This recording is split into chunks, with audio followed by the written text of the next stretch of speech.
एक फकीर एक देश की यात्रा पर निकला। जब रास्ते में रात हो गई तो वह एक व्यक्ति के घर रुक गया।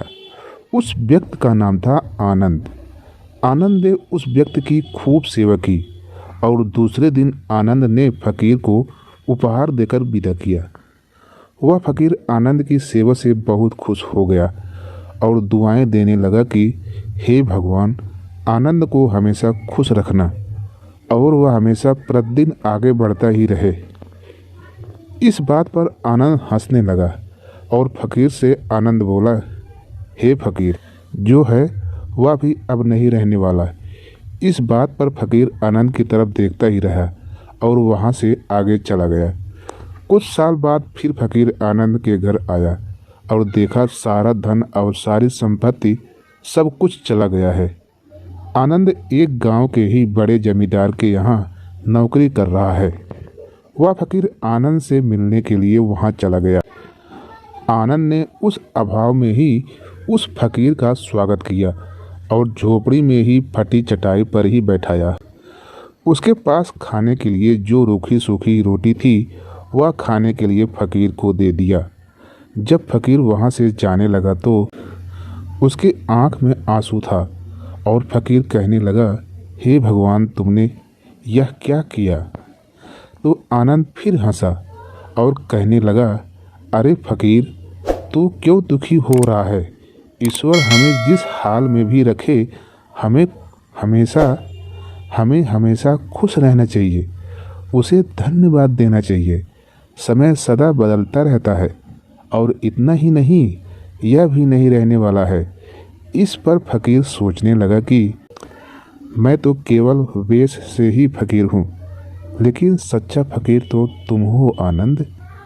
कुछ साल बाद फकीर फिर से यात्रा पर निकला और आनंद से मिला और देखा तो देखता ही रह गया, क्योंकि सब कुछ बदल चुका था। आनंद अब जमींदारों के जमींदार बन चुका था।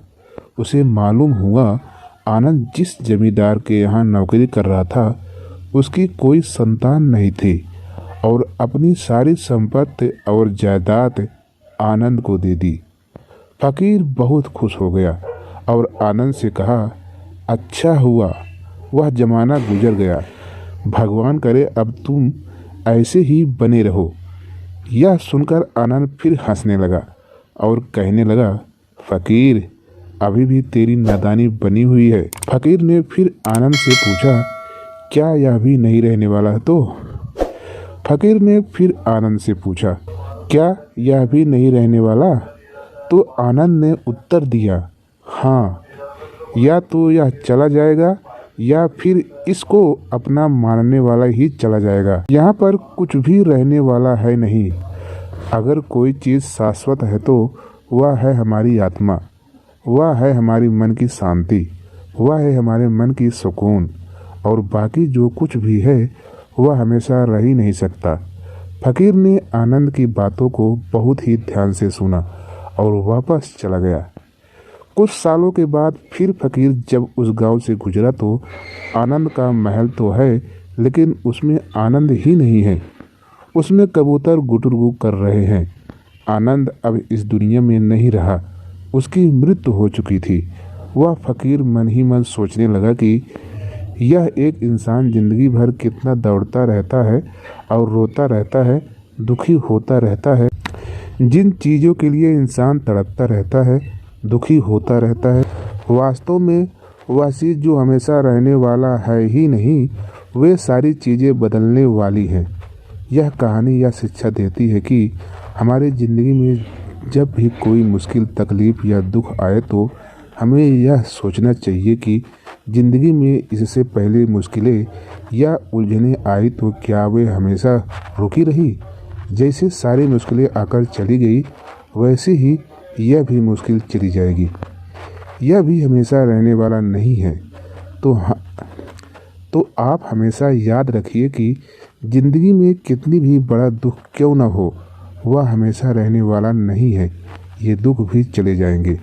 एक बार अकबर ने बीरबल से कहा कि बीरबल, आज कुछ ऐसा लिखो कि जब मैं खुशी में पढ़ूँ तो दुख, और जब मैं दुख में पढ़ूँ तो खुशी हो तो बीरबल ने लिखा, यह वक्त भी बीत जाएगा।